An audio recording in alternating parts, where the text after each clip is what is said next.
This is the Almost Awakened podcast, a no-nonsense approach to spirituality with your hosts, Brittany Hartley and Bill Reel. Here we dive deep into the wisdom traditions while acknowledging insightful breakthroughs in science, psychology, and human development. Our goal is to explore the good life and the very best of spirituality. No nonsense required.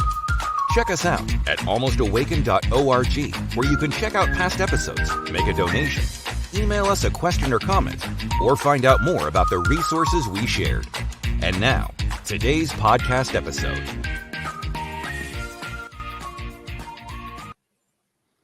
All right. Welcome to another episode of the Almost Awakened podcast. Britt Hartley, my co-host with me. And how are you doing today? I'm doing well. My voice is still a little bit recovering from being sick, so I apologize, but I'm going to do my best to push through because I'm just really excited to finish our conversation that we had last week.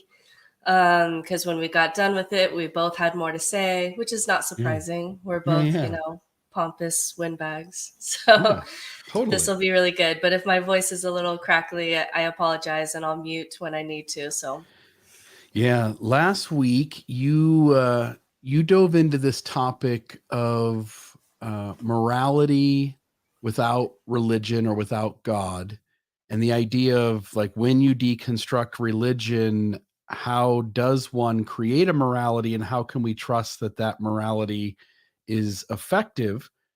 And there's some places in kind of that conversation that I want to just talk, have a conversation with you and just kind of talk out and see what maybe your thoughts are. But I've been, thinking about this episode we did last week, prepping for it for a few weeks. And then over the course of the last week, knowing we would do a part 2, thinking a lot about it.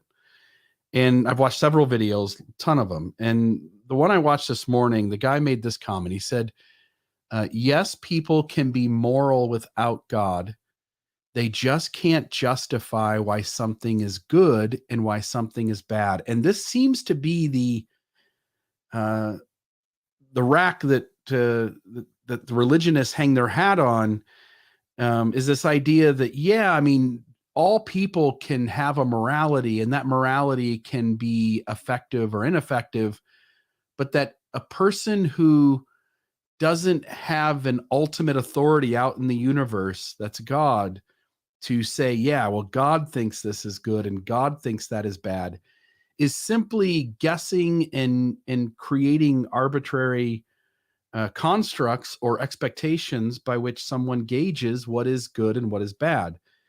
And I just want to get your thoughts on that before I share a few as well. But your thoughts on whether religion is right, like it has the ability to name an ultimate good and an ultimate bad, while the rest of us who aren't believers are just making assumptions about what is good and what is bad.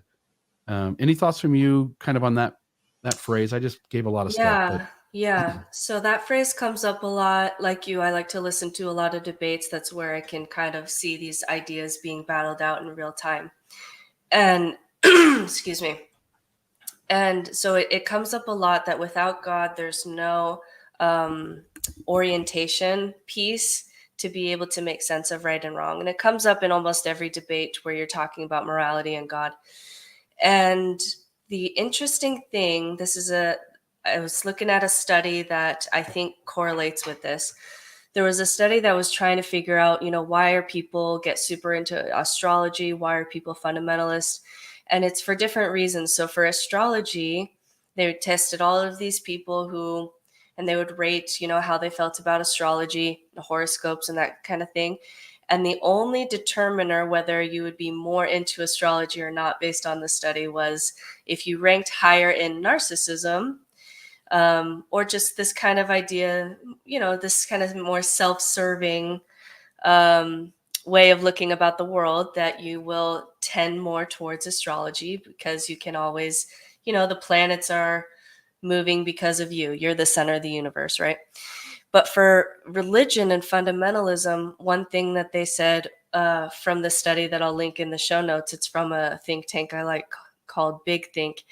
And it showed that people who have a high need for closure are more likely to be religious, specifically are more likely to be fundamentalist. And so I think there's something there. I think there's two things going on. I think one of those things is that when you have that desire for closure, if you're a personality type that gets really uncomfortable, if there's no like final say, some sense of closure, if that is just extremely uncomfortable for you, then someone coming in and saying God says is going to be very soothing. That's going to be very helpful. It may even be the thing that will help you to walk forward in your life rather than kind of just be consumed by the chaos. And so you can see the religion that we came from. There's a statement that says, once this leader has spoken, the thinking has been done. And for some personality types like you who like to kind of push up against authority, that's not going to feel great, that statement. But for some people who really, really need a sense of closure in order to just function in their life, that statement that once I say it, the thinking is done, is actually very soothing. And so I do think that that's part of what's going on here, is that if you have that need to have a final say so that you can move forward with a decision, that God piece or that commandment piece is going to be very fulfilling and soothing for you. Whereas you and me, the conversation is always open, right? We're always having to check our morality, check people's experiences, check people's feelings. Like that conversation is always open. It's a little bit more chaotic that way. And so some personality types can handle that better than others. And then the other thing is, I think people get trapped with the idea that God is the only way to orient yourself with this question. We talked last time that another way to orient when you're talking about good and bad is just with suffering. And once you can get to the point where you can say suffering is bad, most suffering is the most bad, then you can start to kind of make a line and say, this seems to be good and this seems to be bad. But it is really complex. I was thinking about the topic of women wearing hijabs in Islam, and that one is really tricky because we have a lot of data that shows it's really not great when women feel they have to constantly cover themselves. Modesty culture can be really damaging. But then we have a lot of women who self-report that they want to wear this clothing, that they feel better. They want everyone to wear it. And so you have you're in a mess. You're in a pretty big mess there to figure out, is this a good thing or not? Because you can't pull in that God that just says, this is what you're supposed to do, so we're all going to do it. So those are my thoughts. If you have a need for closure, that is going to be more enticing to you to have a God or a prophet or a scripture that's the final say. And then also there are other ways to orient without God. Suffering is usually the one that everyone else uses if you're not going to be using God. And you kind of make a line of morality on the basis of human suffering or conscious creature suffering. So this idea that, yes, people can be moral without God, they just can't justify why something is good and why something is bad.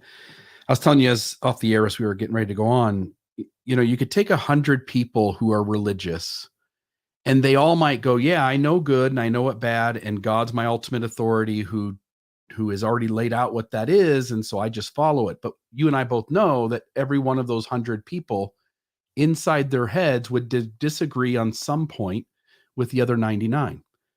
So yes, inside a religionist head, they can claim, like, I believe there's this outer authority and I know they've given commandments and rules. I know they've told us what we're supposed to do and what we're not, what's good and what isn't. So hence I know. But the reality is it's not any different than getting 100 atheists together, in that whatever your God is, again, if we took 100 random people, some of those people are going to be from Islam. They're going to have various factions within Islam. There's going to be Christians and various factions within Christians. And there'll be other religions represented, the Jewish faith, for instance.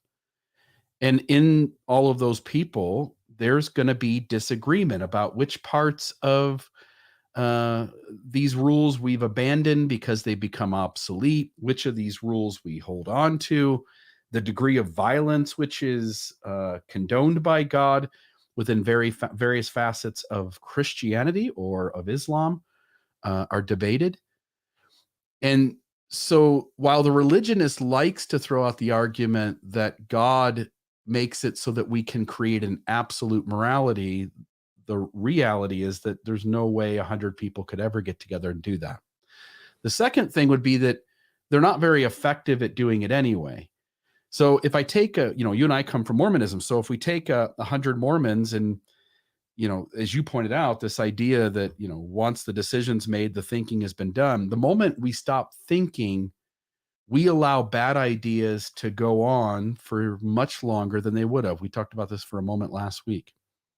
So if, for instance, your religion has racist theology, or it values slavery, which has happened at various times in human history, if it punishes the victims of trauma, which has also happened in religion, those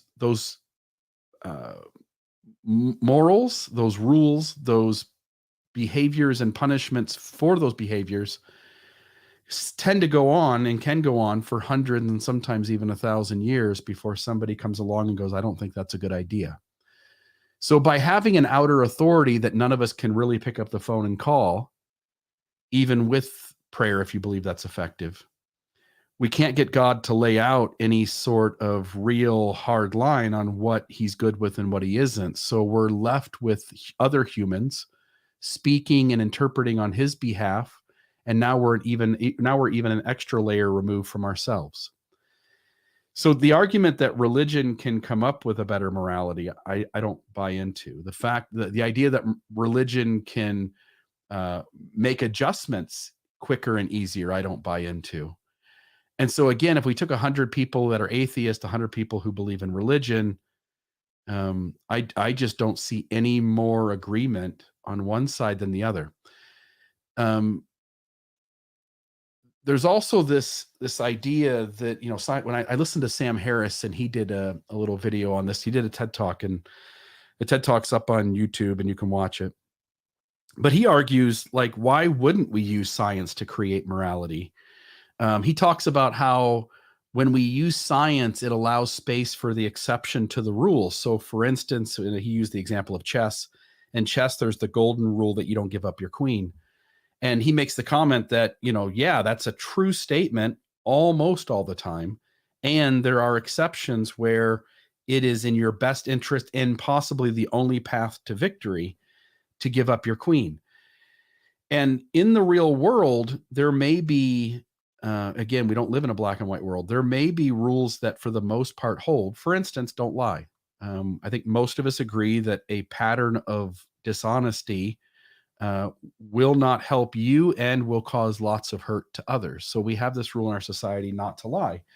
And there are moments where lying is necessary. And I know some people offer the opposite opinion here, but if I was living in 1940 something, Germany, and the Nazis were coming to my door to ask if I was hiding any Jews, and I probably would be hiding some Jewish people. And hold on, I gotta stop you there because I read this study. I like to read a lot of studies, but I read this study. This one's particularly for the Mormon part of our audience, but they did a study where they asked young men who are about to leave on their mission. So they're in the MTC. And so it's very like, this is the commandments, it's very, very structured, right? And they asked them, would you lie in that scenario that you're talking about? Anne Frank's in your house, Nazis knock on the door. Yeah. Would you lie? And most of them said, no, they wouldn't lie. In that scenario, it's wrong. Yeah. And then so 2 years later, they're coming home, they ask them the same question. It's a very small study, but I thought it was really funny.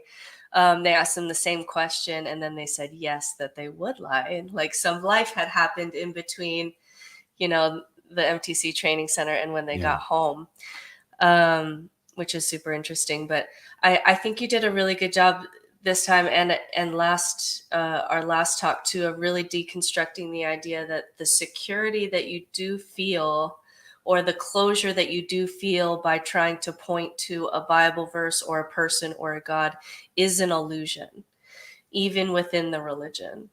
And so that's a good point, that even if you're clinging to that sense of closure, the clinging to that sense of trying to make this easier, it's if you can get a black and white out of the world, you know that you're operating under some form of illusion, because it's just really complicated. But to your point, Sam Harris and other people it's really amazing to be in this time period where we can actually say, oh, let's survey all the people who made this kind of decision, who decided to have children, and see if they're happier. And maybe that will help you decide if you want to have more children. Like, that's amazing that we can do that now. Yeah. So if we're going to, again, we're going to talk to the audience as if we're beginning to make plans that over the next 1,000 years, we're going to make a lot of the wrongs right. If we're going to create a morality, that morality would have to be flexible, because humans are going to evolve. Different geographies, different environments are going to play a part. We're not going to be able to set one set of rules. We're not going to be able to create one way of doing things. So we have to allow flexibility in time and in space. You have to let the data bear out, because if you think you're doing something good, and it turns out that you're hurting people, and the data comes back that you're causing more harm, then you've got to have the ability to shift on a swivel and change things. As things are currently constituted, systems hinge on slow change and things being relatively consistent from moment to moment. And systems don't handle disruption very well. But if we're going to create a universal system or a morality, essentially, that people are going to operate by, that has to be flexible.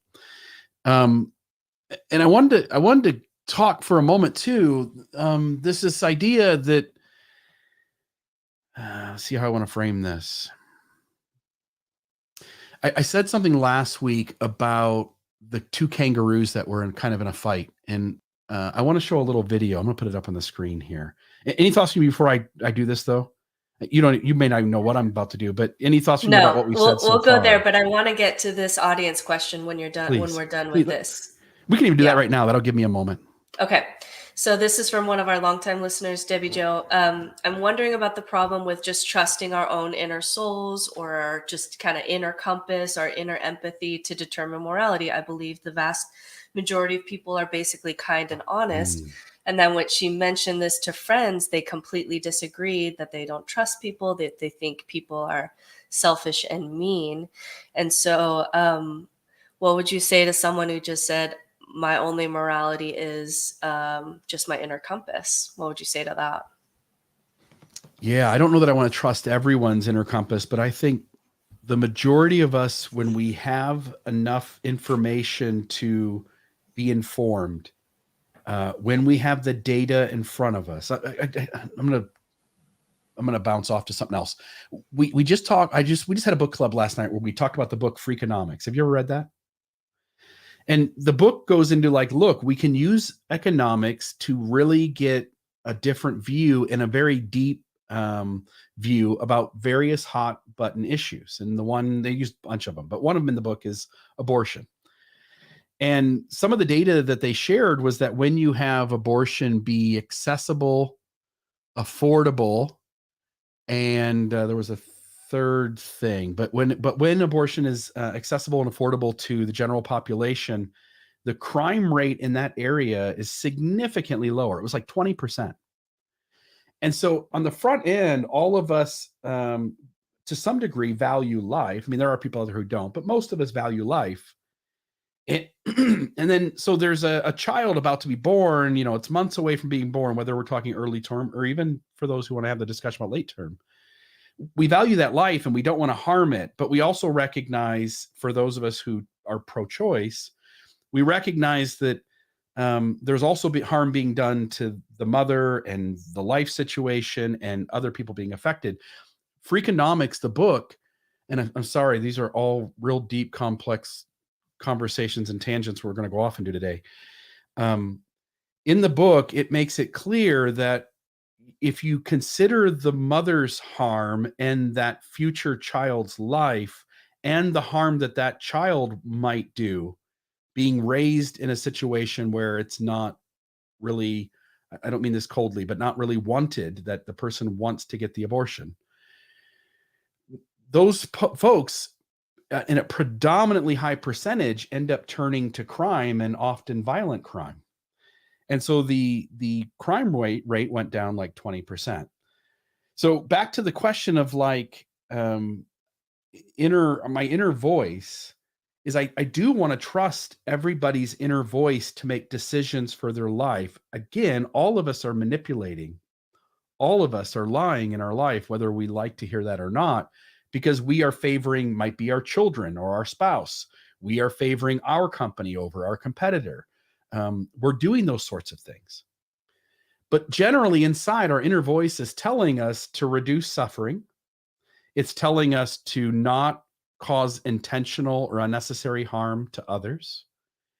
And I think that we collectively can and have the good ability, if we change the system, to get information and make good choices about how we're going to behave as a society. The trouble is that both sides currently kind of pit against each other, and an honest conversation about data and research and trying to figure out the best way to live isn't really the goal at the moment. This is where our data, we really have to lean on the data, because even though I agree with the comment that, most people just want good things for other people, right? And, if it's someone who doesn't, it's a lot of times because of trauma and hurt and a disconnection within themselves that causes them to be able to be mean to other people. But it reminds me of when the atheists went to war against Mother Teresa becoming a saint. And the reason was because even though you can see that she was trying to be kind to millions of people in poverty, the reality when you look at the data was she was very against contraception, condoms, abortion, of course, because she's Catholic.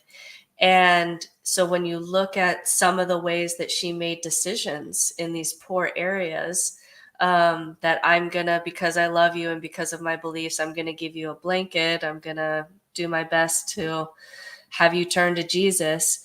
When the data was showing, if we can get these women just general reproductive care, get them some money, get them some loans.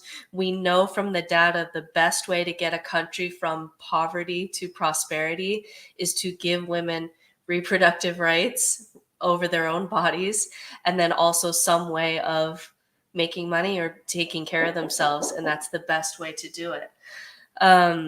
And so the atheists went to the war against Mother Teresa, not because she was like a terrible person, but because the approach of her kindness may have actually still kept the suffering going on for longer than someone coming in and saying, here's condoms, you can control when you have children, here's a loan, you can make your little garden of potatoes and let's see where you can go, that kind of thing. And so to the point of, when does our inner morality have to be checked? It always has to be checked, because even though we try to be kind, we can't always predict how that is going to affect the world. And sometimes we have to adjust how we show that kindness. I was watching in Michigan, there were these laws about, they were trying to help single women who had children by getting them some more subsidies. And then the way that it was staggered, though, it became to the point that it was very obvious that if you had 5 kids, if you just had 2 more kids, you could live off the government. And so it became an incentive, right, to have more children so that you could live off of this certain government subsidy, right? And so it's, again, I think that was people trying to do the right thing, but now it was creating a system where it was financially an incentive to have more children when you're already in poverty. And so all of those things have to be a part of a conversation. Your inner morality of I'm just trying to be a good person is not enough, because we just are too limited to know how our actions are going to really affect the domino effect into the world. And that's why we always have to be in conversation, because even if we always try to be a good person, at some point we're going to be wrong about how we did that, about how we handled that. And only Yeah. conversation and data can really help check us, even if you believe that people are by nature good. Yeah. And I wasn't being clear there, but that's exactly what I mean by having found this deep interest in the book Freakonomics, was that when you rely on facts, research, data, again, it's not perfect. You pointed it out. We're always going to be messing this up. We're never going to lay out a set of 1,000 rules and it's going to perfectly accommodate a fully functioning moral society. But by allowing ourselves to be checked, again, what religion does is it says it doesn't matter what science says. We already know the answer. And even if the answer contradicts with science, we're going to hold on to our answer. And by allowing science, research, data, facts to matter, you allow yourself to shift and move with your bad perspective being allowed to be changed, rather than you feeling you have to hold on to it because you know that you and the creator of the universe are on the same page. And so I think, as you point out, and as I've said, most human beings have a decent moral radar. If we take an individual situation and say, hey, what do we do here with, this lady who lives across the street, and, this happens, and how do we help her out? Most people, I think, can come to pretty good answers about how to treat each other right and to be kind to each other. The trouble comes in when we feel a loyalty to a certain political side or to a certain religion, that our assumptions aren't allowed to be tested and changed. And so this person who's asking, like, I don't know if I'm any good at knowing right from wrong. Well, again, let's put wise people together. Let's value research, science, and data, and let's do. And again, there's these you talked about last week, reciprocity and empathy. Those two things are a big deal, and they're going to tie into here on this video. In fact, I'll put it up here on the screen and we can show it. But let me get rid of that. So I won't play any sound here, but here's what's going on. They have these two monkeys. Again, monkeys don't have language the way humans do. Monkeys don't have religion. They don't have any comprehension at all that there is a supreme creator out in the universe. They did a test where they take these two monkeys and they keep them in separate cages or containers. And when they give both of them cucumber, they both are happy to have cucumber. When they give one grapes and the other cucumbers, notice that monkeys understand on some level fairness, right? So I'll play this here. So he gets the cucumber and he throws it back, right? And he slams his hand on the ground. He shakes the cage. I've seen this a couple times, and it is so funny. I'm going to pause that there and we'll just turn that back off. But and there are other videos that demonstrate this. There are other ways to show that animals comprehend fairness. They already have worked out. Again, it's this sort of herd mentality, right? We're all going to need to perpetuate our species. And so over a million years, we've worked out the rules by which we're going to play. And I'm not saying it's a healthy morality or unhealthy, because there's certainly unhealthy aspects. For instance, in orangutans, often their mating ritual is that the male orangutans chase after the female orangutans, who are screaming and yelling and do not seem by their body language that they want to be caught. The male orangutan catches them, holds them down, and forces sex upon them. So you and I would look at that and go, if those were humans with a consciousness to tell a story about what's going on, we would call it rape, right? But because it's an animal and they have no story, it's just their mating ritual. animals are trying to perpetuate their species just like we are. We talked last week, I mentioned briefly that, and we talked about this in the free will discussion, that we humans make subconscious decisions 300 milliseconds before we make a conscious decision. Every single behavior that we humans do, there's often some semblance of the same thing in the animal kingdom. They don't have the stories to tell about why they do it, when they fight, why they have sex, why they get upset when they're getting a cucumber and their peers getting a grape. But they also feel the same sort of disturbances that you and I feel. We call it jealousy. We have a story about it.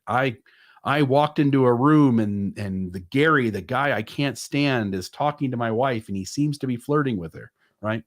Whereas in the animal kingdom, there's just a disturbance inside and a reaction. And watching that they create rituals for that reaction. That was the big light bulb moment for me. Because I'm in all this like my scores in science in school were never really good. I was always like a history English. I was always trying to figure this out with philosophers.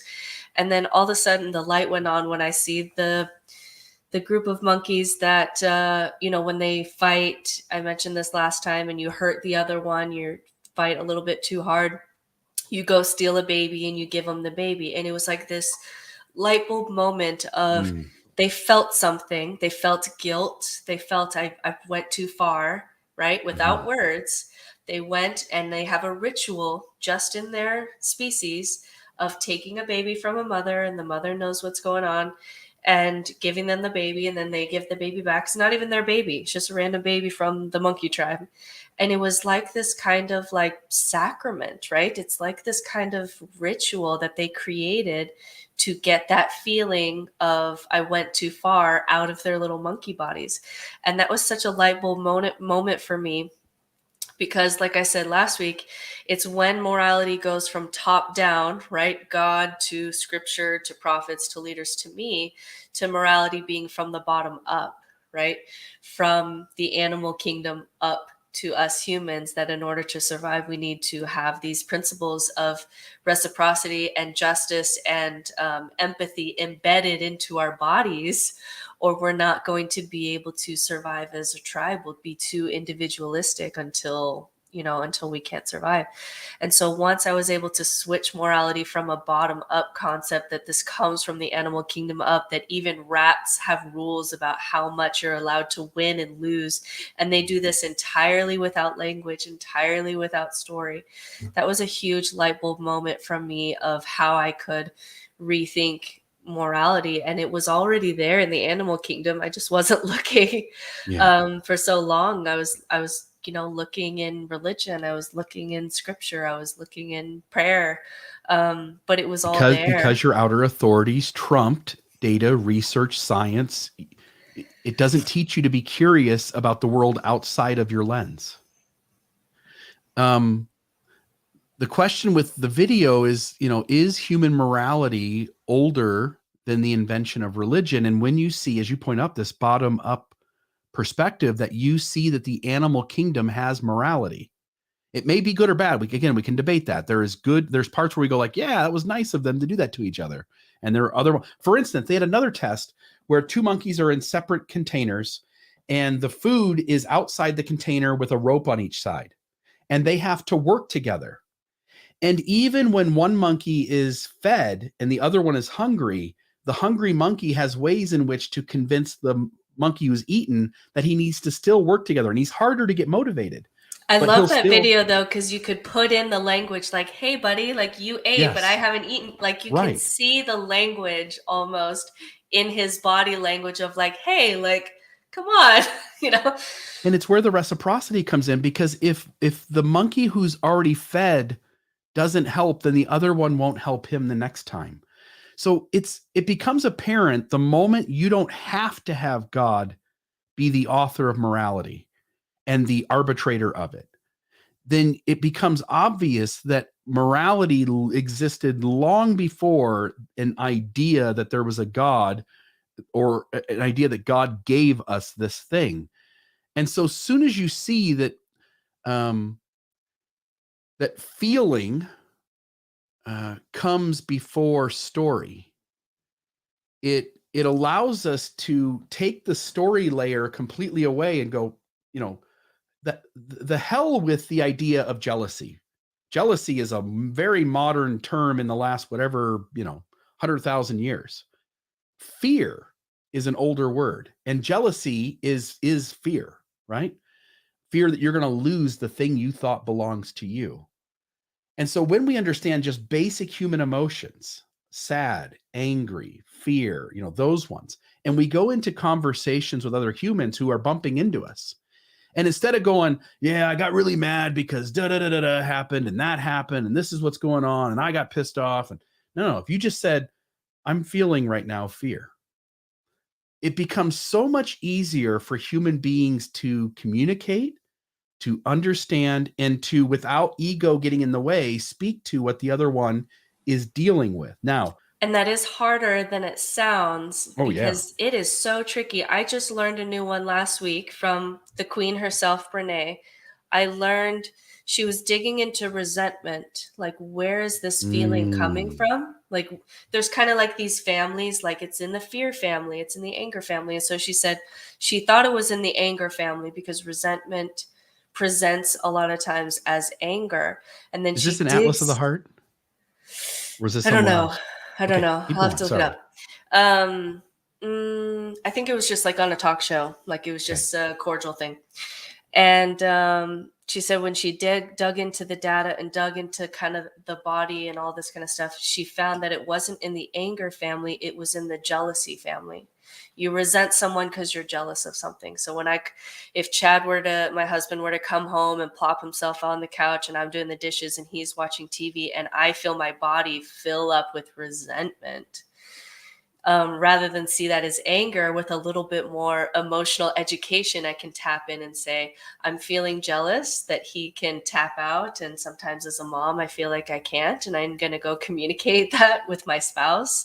But now I can communicate because of that, just like a little bit of an emotional intelligence piece that I'm still learning. I just learned that last week, that resentment comes from the deeper feeling that you're feeling in your body is jealousy. And that can guide you when you have to have a communication situation with whoever you're resentful of. Yeah. But it's hard because it's hard to name those sensations in your body. We get really wrapped up into the feeling and into the story, and that's where really emotional education and mindfulness is the only way to combat that. Right. If we appoint, so again, one of the questions I put in here was, who are the rule makers? Who are the people who create the rules and the laws? And are those the people we currently have in our system in the United States of America or in a particular religion? Are those the folks we want creating the rules? And I think a lot about, we could pick better people. We could come up with a better way to pick people who create the rules. And I don't care if it's disagreeing people. You could put Jordan Peterson and Sam Harris and people like the two of them into a room and compel them to come up with a moral system. And I think it would be better than the folks who do it currently, right? I want to add another thing too, which is another idea that I think plays into this. And I mentioned maybe this last week, I don't know. But there's a basic amount of, I think maybe I did. There's a basic amount of trauma that is just part of being a human being. The moment you're born, right? Just the birthing process of the mother carrying the baby and then birthing it, she's experiencing trauma. The child that is coming out of the womb, that is being born, is incurring trauma. The very first moments of human life outside of the mother's body involve trauma. You can't escape it. In this entire world, you're going to experience it probably on a daily basis, at least at a minimal level. And so there's an agreed upon, like we all collectively go, hey, there's a certain amount of trauma that every one of us is just going to have to feel. And then certain people have challenges, disabilities. They lose a loved one at an early age. They were born without, an arm, or they got into a car crash when they were 10 and it caused this problem. And so there is by happenstance, there is additional trauma because the world is just unfolding in front of us that we're also going to have to incur, and there's not a damn thing we can do about it. But then something else happens, and it's what we call, and people don't think of it this way, but when we talk about like racism, which is a discrepancy in privilege, we don't recognize what privilege is. Privilege at its base core is the idea that I'm in a position to impose that a little bit of or a lot of the trauma that I'm going to incur, I have the ability to pass it off to other people. And so I have the ability, because I'm a white male, born in the United States of America. I'm cisgender, heterosexual. Because of all of that, there are numerous opportunities for me to dodge away from the normal trauma that would happen in my life and make it so that that trauma is incurred by others. And when we recognize it at that very base level, we can start to really do something about it. Like, oh, we don't want that to exist.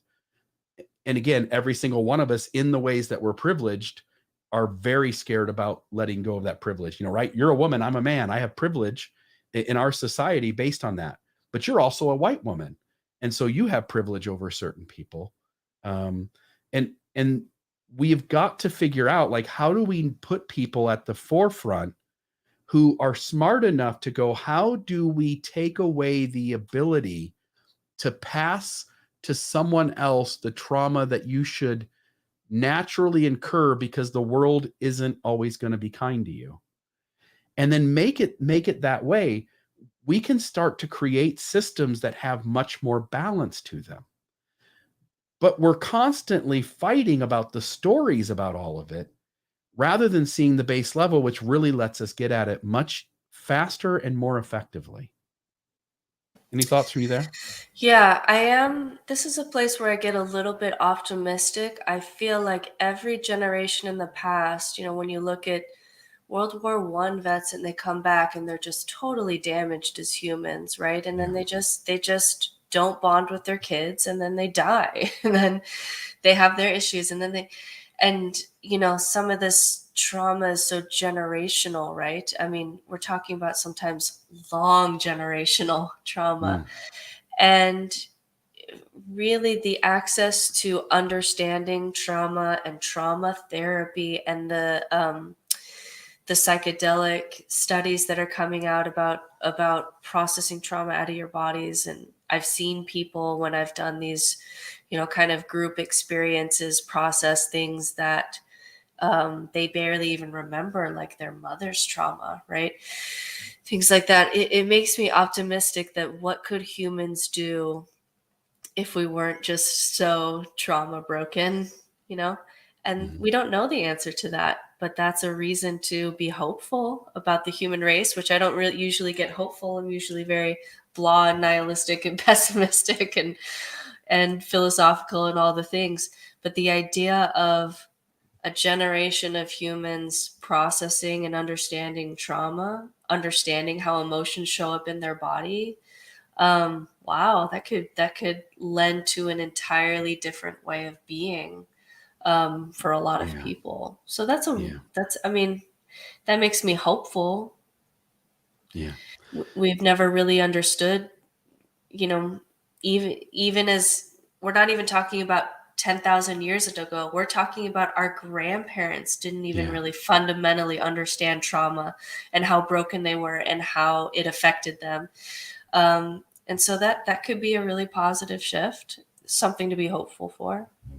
And then the last thing I wanted to say before we jump back into some of the things on last week's outline that we didn't have a chance to get to.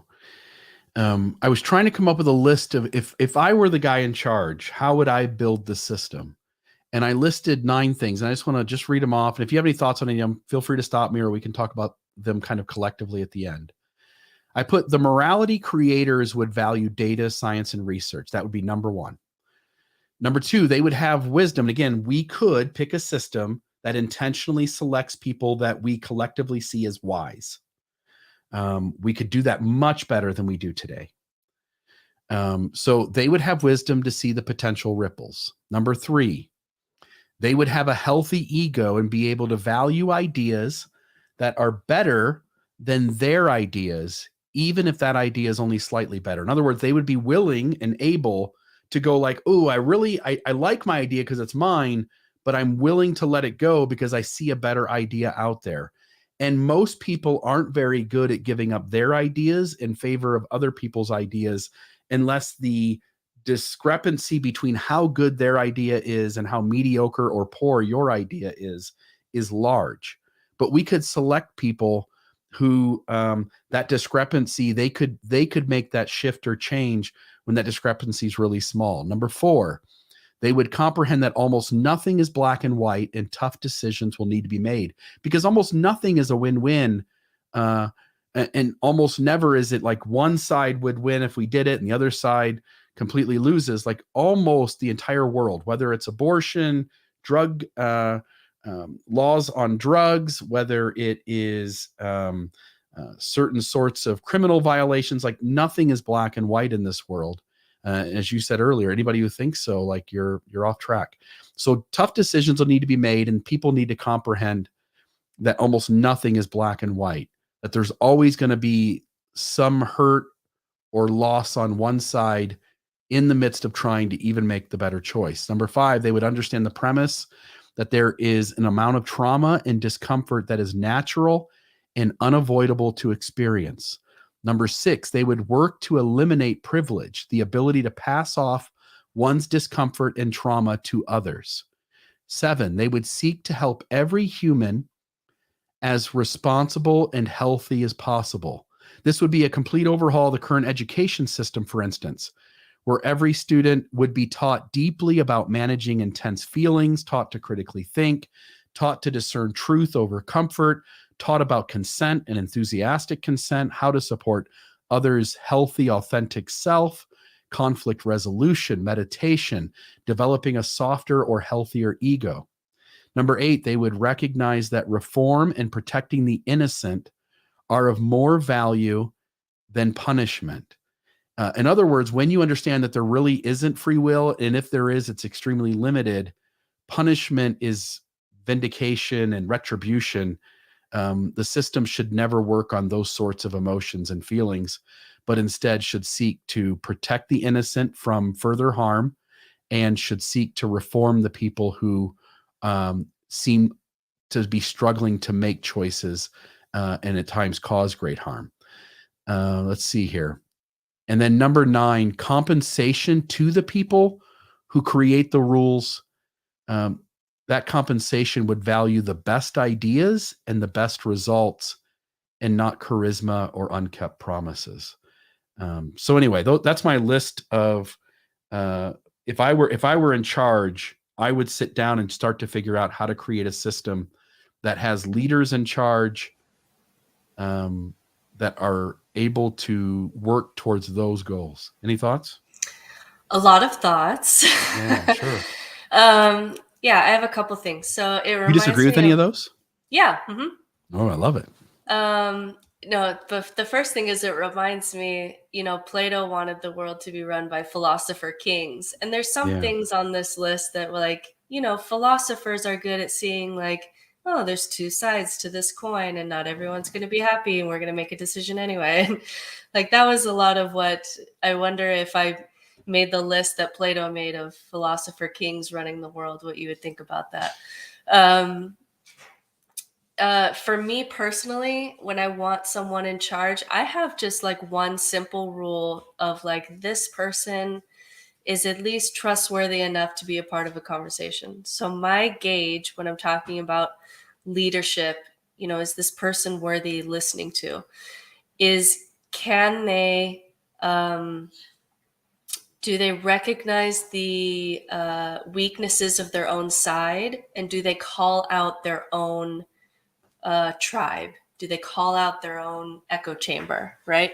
So there are many times that someone like Sam Harris calls out the left. There are many times that Bill Maher calls out the left. There are many times that Mitt Romney will call out the right. Yeah.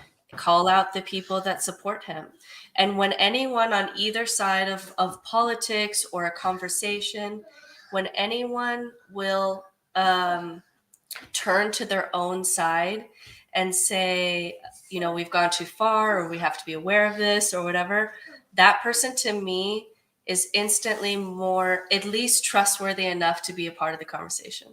If you can't turn to your own side and say, we're off base here, or this isn't the best tool, or we've gone too far, then to me, you're instantly not trustworthy enough to be a part of the conversation. So that's just an easy like guide for me. I really am drawn towards the voices who can call out their own echo chambers and take the heat that that's going to take, right?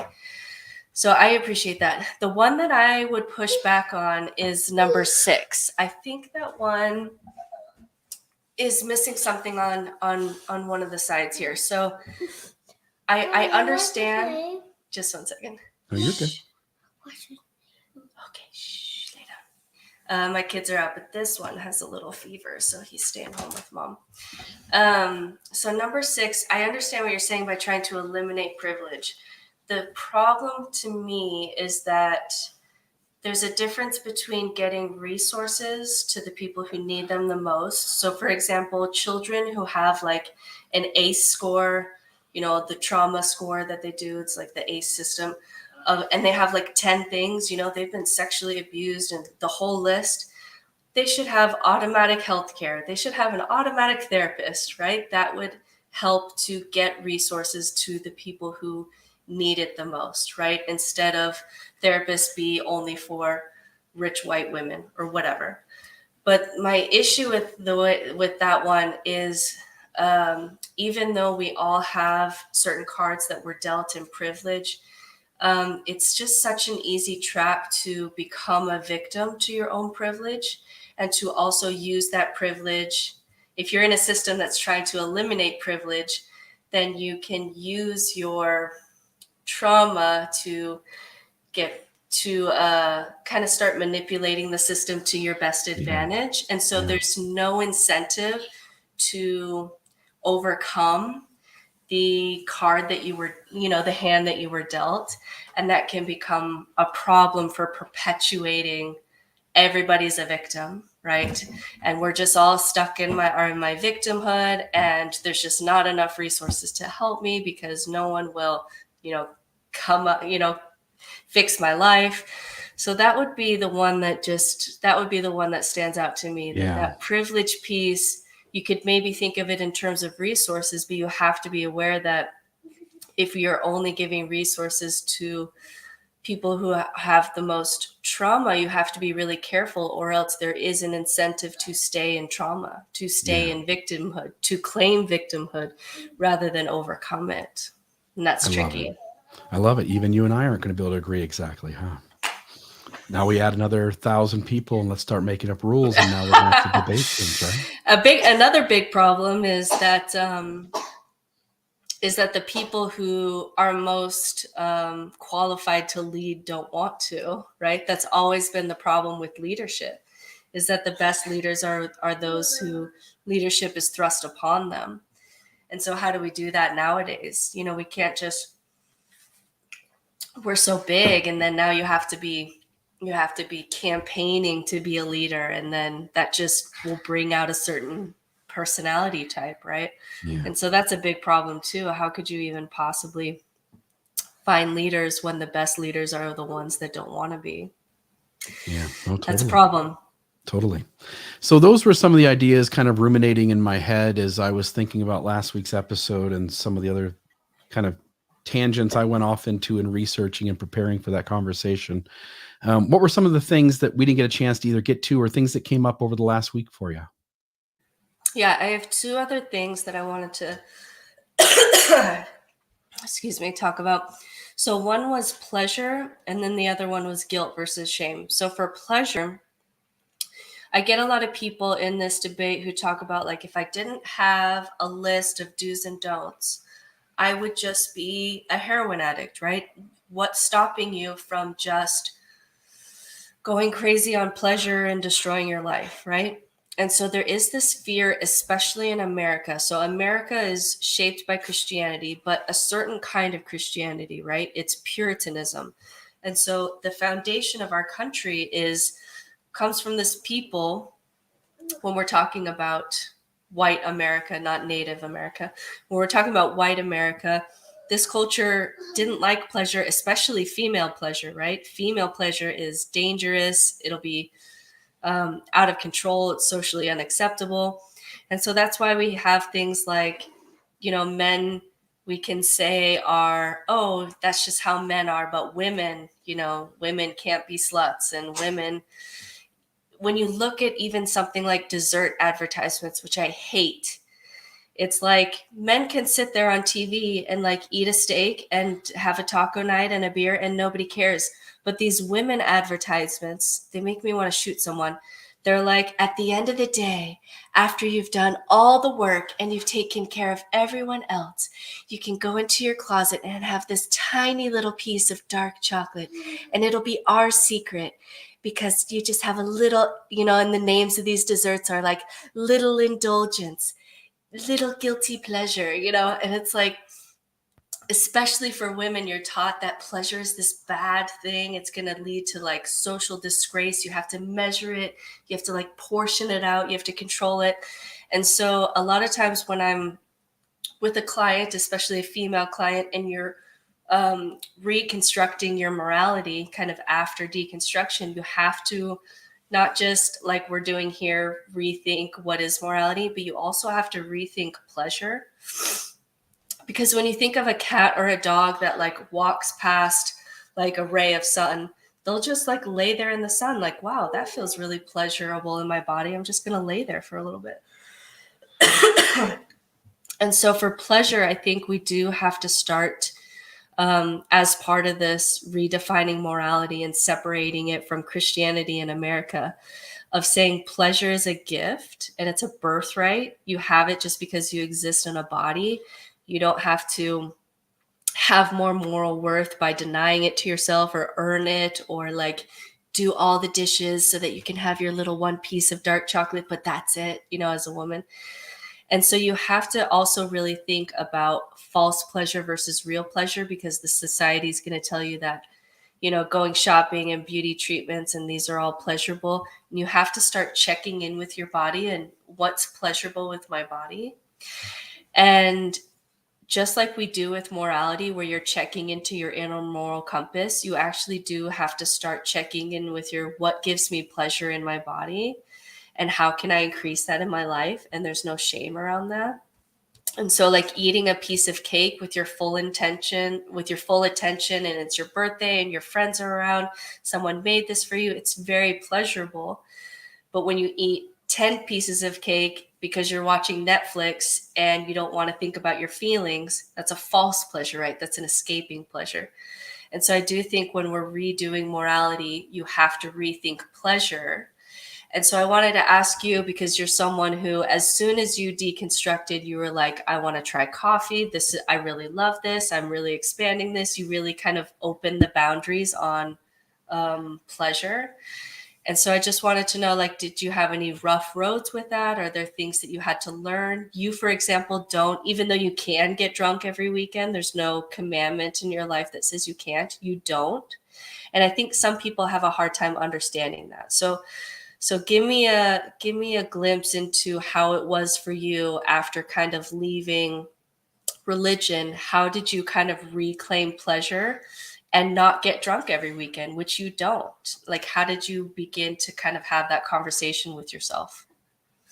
You asked a similar question last week, and I talked about how me and the people around me, as my friend group is making decisions about how they live their life and how I live mine, we tend to be folks who read a lot and research things and try to know as much as we can around an issue before we step into something we've never done before.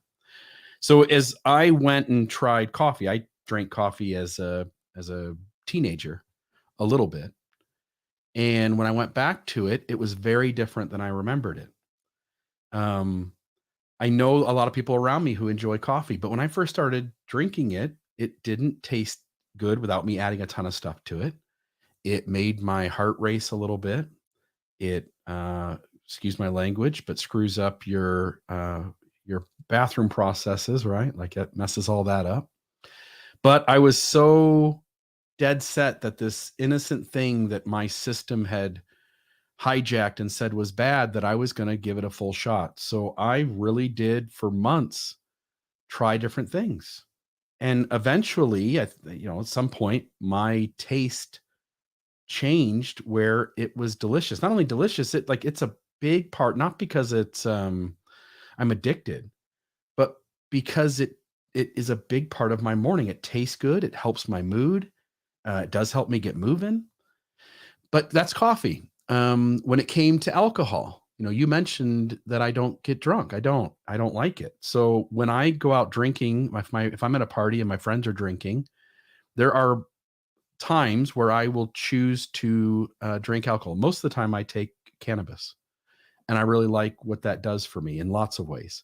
But when I would drink alcohol, it would do the social lubricant thing. It would make me more social. It would have me being easier going and more of an extrovert.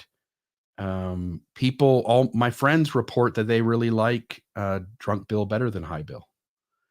But what I found was that I just wasn't having as good of a time inside my head. And when I woke up the next morning, once in a while, I would not feel good.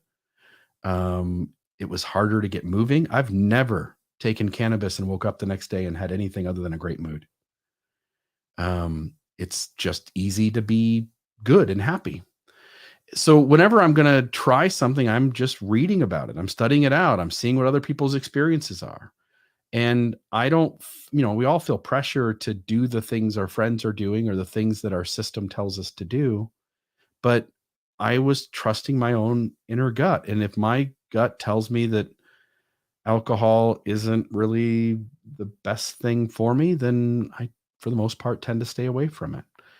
I don't feel like I was ever lost. Leaving religion and depending entirely on my own intuition with advice and information from the outside world, I just never felt lost. I felt like it really was easy to do. And it was really, it really came very natural to me. I wonder, yeah, I think that makes sense to me too.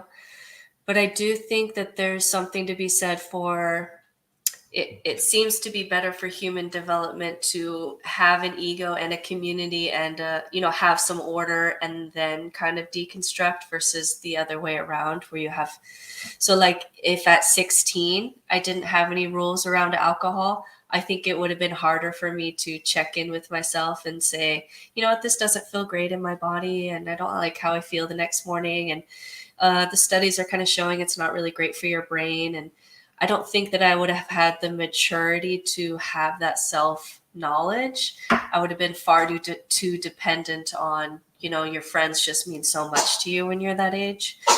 And so I think that is part of it. But it is something that I work on when I'm helping someone kind of recreate their morality, is really checking into your body and claiming something is pleasurable and noticing when you are using pleasure to escape, right? We've all used pleasure to try to escape our feelings.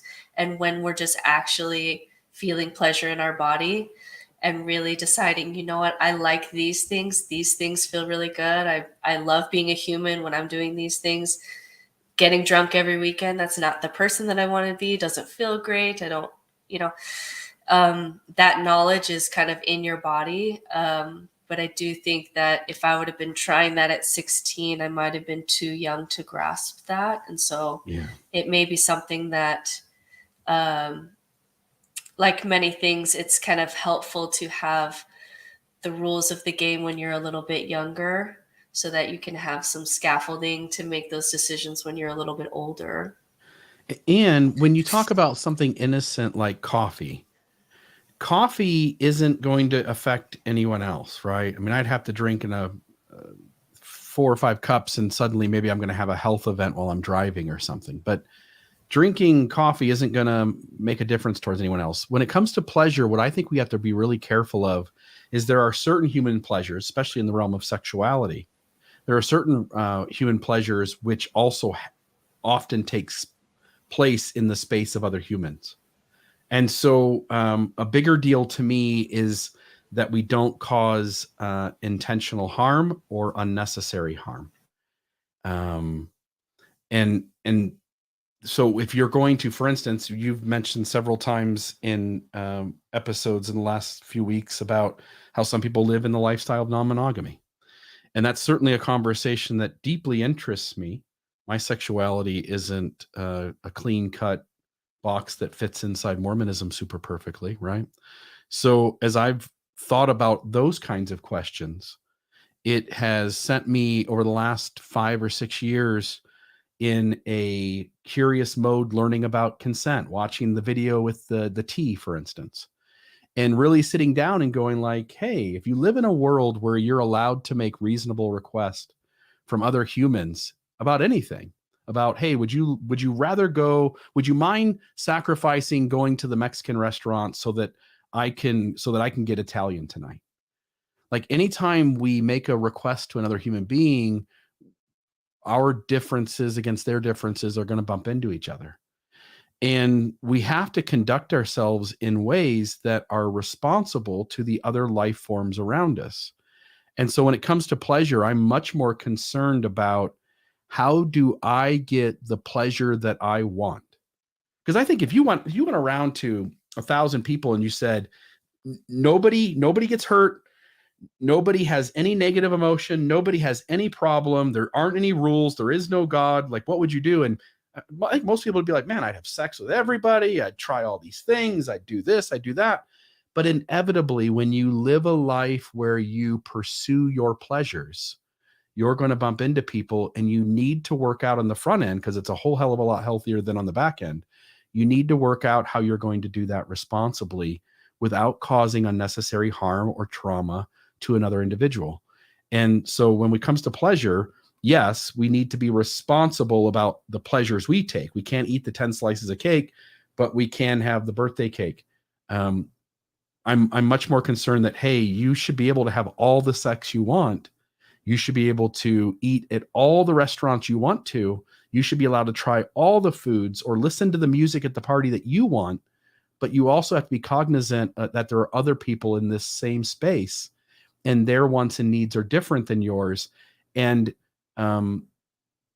it isn't responsible to think that you get to have all of your needs met while bumping into people around you. You have to figure out how you do that in a responsible way. And even if you do it the most responsible way, you are going to cause what I call disturbances in other people. You're going to bump into each other inevitably. Which brings us to our last topic, which is, what do we do with guilt? When you've redefined morality, what do you do now with guilt? And so, of course, Brene tells us that shame says, I am bad, and guilt says, I made a mistake, and shame says, I am the mistake, right? And so shame, doesn't seem to have any kind of productivity to it. All shame needs is like secrecy and silence and judgment to grow, and then it becomes this really big part of your shadow self, and it's going to just F you up in all kinds of ways. So shame is something, it just doesn't seem to be helpful or productive, and something you work with a therapist to try not to take on as much as possible. But guilt is different. So guilt is this evolutionary tool like empathy, and it's a signal. When you're talking about us as animals, it's really a signal that there was an opportunity for bonding that was missed and needs to be reconciled. Or it's this red flag that says something happened here that was not according to my values. And so once you remove guilt from shame, which usually has to happen for people who come from a Christian background, especially because if you come from Christianity, your guilt and shame are going to be all wrapped up into each other. But once you take the shame out, guilt can just be this nice, actually helpful little tool for saying, oh, here's my moral course that I've charted. Here are my core values, and here's my integrity and my honesty and all these things. And guilt can just be like this little red flag that says, hey, we've kind of gone off your moral path here. And so guilt can be just a very good way to live a moral life, is to notice when you feel guilty and to reconcile whatever needs to be reconciled. And so what happens, like, let's say that you're the monkey who fought too hard, right? And you had that ritual of stealing the baby. If you take away that little ritual, you're going to feel that in your body for longer. And so something I've had to do with clients sometimes is if they have this feeling of guilt and they used to use this tool of putting it on Jesus, right? But now they don't believe in Jesus. And so now they're just stuck with this guilt in your body. You have to actually find new tools, a new ritual. I love this. You have to say, okay, stealing that baby or the Jesus or whatever the ritual was to get guilt out of my body, I have to have a new ritual here. And you do kind of have to have something, or else you're just kind of stuck with this guilty kind of pattern in your body. And so even today, I really, when I feel guilty, rather than having that out of getting to like pray about it and say sorry, I actually do try to deal with it more with the person, right? That's always the first thing. But then if it's something like bigger, or it's something in my personal life that I did that it's not easy to reconcile, I'll still do something. I'll make up a ritual. Science says it doesn't matter. Even if you know it's made up, it still helps. And for mine is like writing. Like I'll write something out, something that I really want to let go of, something that I do that I feel guilty about. And you burn it, or you go into a body of water with an intention and kind of bury yourself in the water and come back up. Anything with fire and water are really common ones in religion, just because they're just really natural and powerful. And I still will make some kind of ritual to say, you know what, this is my moral compass. I was feeling guilt because I was off over here and I need to self-correct. And so I do think it's something in the secular world we have to talk about. Otherwise, all the religious people have tools for dealing with guilt in their bodies, and then the secular people just don't. And so that's something that I think you have to. So the first thing is like getting the shame out from the guilt. Guilt is a good thing. And then when you have something maybe weighing on you that's really heavy, having something that you can do to help you process that out of your body, or else you're left without a tool. And that's not good either. Yeah. I mean, ducks, for instance, if they bump into each other, the duck will just swim a little bit away and he'll just flap his wings for a couple of seconds, and that gets rid of that energy. And again, I don't mean energy in a woo way. I just mean like there's this buildup of tension inside us, and by flapping, by exercise basically, or exerting ourselves, we can dispense some of that. So I think you make a really good point, which is, yes, religion created scapegoats. It created ways in which that maybe weren't very functional in terms of making the world a better place, but they allowed us to pass on that tension either out into the outside world or to other people or whatever. We do have to create ways in which people can process what's happened to them and regulate when tensions inside them arise, and be able to handle those things in a healthy way. Again, we're nowhere there because nobody, you and I weren't raised, at least I can speak for myself. I look back at all my education, K through 12 in Northern Ohio. I went to Bowling Green State University for about 3.5 years, and nowhere did really anyone give me the real life tools that I wish they would have. Things like consent that I mentioned earlier, things like how to process trauma, things like meditation. Those things were just not part of my growing up. And so we weren't really given the tools to be a healthy, functioning human adult. Some of us get lucky and we get curious about the world, and we kind of come in contact with those things. But the majority of the world isn't being raised with those things as tools being trained to them or taught to them. So what do you do, like, if you were to have something really big that you did, like you got a little drunk and you just were really, really a big ass at a party, like you were just an asshat. So what Mhm. do you still feel guilt? Will you Mhm. use that to go now talk to these people? Do you notice Mhm. those things? Because some of our commenters are interesting because some of them still have guilt, like they haven't completely deconstructed. Like one of our audience members said, when if I swear, I still feel guilty, even though I know that I shouldn't. Some people say that they don't even really experience guilt anymore now that they're out. So how do you feel guilt now that you're out, and how does that drive your decisions? I still feel shame and guilt when an old pattern shows up again. So I was a very unhealthy young adult, and there were lots of ways in which I caused harm and trauma and manipulation to get my wife and kids to do the things I wanted them to do so that my world, internal world, could be okay, and external, but internal world really. Sometimes those patterns show up again now. And when they do, I feel shame because I feel like, oh, you still haven't conquered this thing. And so you just must be something wrong with you that you're not able to be better than that. But what I find when I hurt another person unintentionally, or no, let me say it differently. When I hurt another person intentionally, I cause unnecessary harm or trauma in the world. Um, I feel like shit. And when I go to the person that I hurt and make amends as much as I can, amends to the same degree at which I hurt them. So, in other words, if I were to say something that offended or embarrassed somebody in a public space, writing them a text the next day and saying, "Hey, I'm really sorry, I shouldn't have done that," isn't going to quite fix it because their offense took place in a public arena. So you have to kind of meet it at the same level. So what I've done in the past when I've put my foot in my mouth, if it happened in front of people, I try as much as possible to um, either put everybody in a message or to stand up in front of that group and to say, I'll give you an example. I was at a pool party a few weeks ago and I was introduced to the host. I was told her name. I'm having about an hour conversation with her. I'm curious about her. I'm asking her about her life.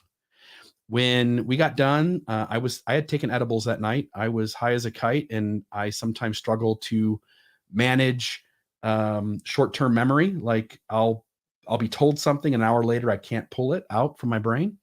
So we're sitting around in a group towards the end of the party, and somebody told me to hand something to the host, who I had already spent an hour that evening getting to know. And I just messed up. I just couldn't put two and two together, and I wasn't able to like process the idea and hand them the thing. And so somebody's like, "Hey, it's the host, the person you were talking to earlier." And I knew I had offended her because it appeared as though I had just not really taken seriously our interaction, right? So a couple minutes goes by. I could have easily just ignored it, been like, just forget it. What I did was I waited till there was a moment and a pause, and then I looked at everyone. I said, "Hey guys," and I looked around at everyone. I said, "Hey guys," I said, "I just want to apologize," and I said her name. I said, "I want to apologize to her. It sounded earlier like I didn't even know who she was. I just want to say I did take seriously my conversation earlier with her. I can tell you these things about her," and I named 4 or 5 things that I had talked to her about in the course of that hour.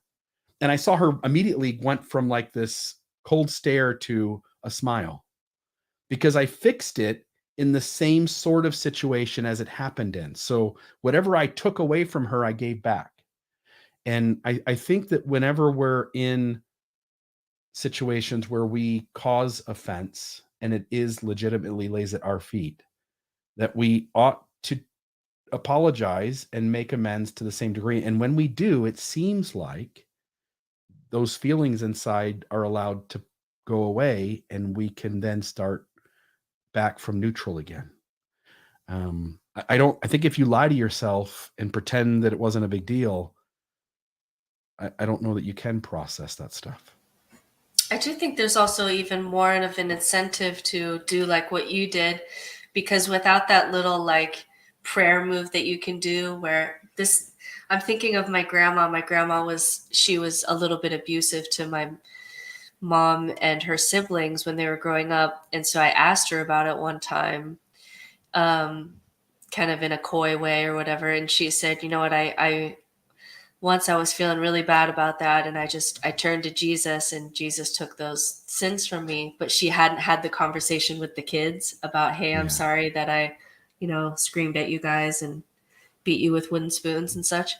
And so when you take away that little piece, the only way to deal with that guilt is to deal with it in the situation, which can be really healthy, which can be really good for your relationships. So back to our original post. Be accountable. The original question was, how do you do morality without God? I mean, we've got science-guided morality, which is amazing, that we've never had before, that can really help guide our decisions. We've got guilt that helps us kind of course correct, and we don't get to do the little spiritual bypassing of just like putting it on Jesus, right? We know what our core values are. Integrity. You've unpacked pleasure so that you know how to experience pleasure without using it to only escape. I mean, we've listed all of these things that you have, in conversation. And when you come up with everything that we've talked about for living a moral life, it's as good of a list as what any human can do. And or it's any definitely, religion has given us. Yeah, and what the religion has given us is kind of the history of the conversation, which can be helpful. That's one thing that maybe we've underestimated. The one thing that I think I sometimes envy is that atheists don't have a book to say, let's at least like ground the conversation with this story, right? We'll just start here. And we kind of don't all have the same book. And sometimes I do envy that. Like, can we just all read Harry Potter or something? Anything. I don't even care. Yeah. Because the thing that I think religions have that I'm sometimes envious of is, if morality is a conversation, they have a 2,000-year conversation. And there's a lot of really good nuggets in that conversation, good and bad, to learn from. And I do sometimes envy that. I wish there was a place to go where we were all reading the same chapter of something and we could all talk about it. Because if morality is really just an understanding of yourself and how yourself has to navigate with the world, and that is the conversation around morality, reciprocity and justice and empathy that you have internally, and you're bumping into these other people, then having places that are structured for that conversation. Religious people have that. They can meet every Sunday and have that conversation, whereas atheist people don't tend to have that built in anywhere. And I do sometimes become envious of that. Yeah, you mentioned the book. I mean, we meaning those who don't subscribe to any particular religion, we need a vehicle by which to pass wisdom down. Right? Because as an atheist, if there are very few atheists who are going to continue to take up their time reading scriptural canon. And as you point out, that's the record of the conversation, good and bad. And even in our faith system, every 6 months, that our church leaders would get together and hand out a whole new packet of ideas and thoughts. And some of those were good and some of those were bad. But at least it gives you a place, as you point out, to ground the conversation. So we need a vehicle by which to accumulate our best ideas, so that as time goes on and the world shifts, we can reevaluate those and adapt. Yeah. It's the one of the guys that you and I follow, Alain de Botton. He runs the School of Life, and he actually does like a sermon every Sunday in a place that looks like a church, specifically because there were so many people that just say, hey, I just want to go somewhere and talk to people about this stuff sometime, so that piece is we're still trying to develop that in the world. But I think it'll happen. Maybe not in our lifetime, but I think it will happen, because it's just a need. You have to have stories that we read together to learn about how to be moral people, right? That it can't happen in a vacuum. Interesting stuff. So next week, Bill, we're going to do spiritual bypassing. And the reason that I'm so excited to talk about this with you is because this is one of those things that this exists just as much outside of religion as it does in religion. And I wondered, this past few days, I was watching the documentary on Teal Swan. Have you gone down that rabbit hole? So I'll have to send you that. But next week, we're going to be talking about spiritual bypassing. And I'm really, really excited to show this will be a place where the dangers of spiritual bypassing are just as prevalent on this side of life, this side of the conversation, as when you're in, just because it's such a human response. And that'll be such a good podcast. So should I watch Teal Swan before we have that conversation? Definitely. Yeah, I'll go start it right now. Yeah. Yeah.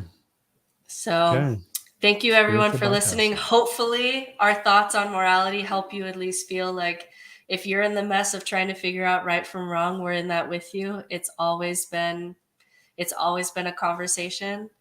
Even when it didn't seem like it, that was just an illusion when it felt like it had closure. It's always been this. It's always been a conversation. That's all we've had for morality. Yeah. Great stuff, by the way. The last couple of weeks have been a lot of fun to kind of work through this idea, and so much stuff has come up. I think, again, when we're really curious about the world, and we really want to be better people, we will little by little get better at figuring out what is fair, what is healthy, what is appropriate, what is responsible, as we dive into our daily life. And I think this podcast is part of that. I hope it is. And I hope it is for the audience too. So appreciate everybody for listening. And next week we'll do spiritual bypassing. Yeah, folks, appreciate it. Hit the subscribe button, hit the like button, and share the podcast where you can. And if you can, drop us a little donation. But we appreciate everybody who watches, and we hope you get something out of it. And hope you have a great day. Thanks, everybody.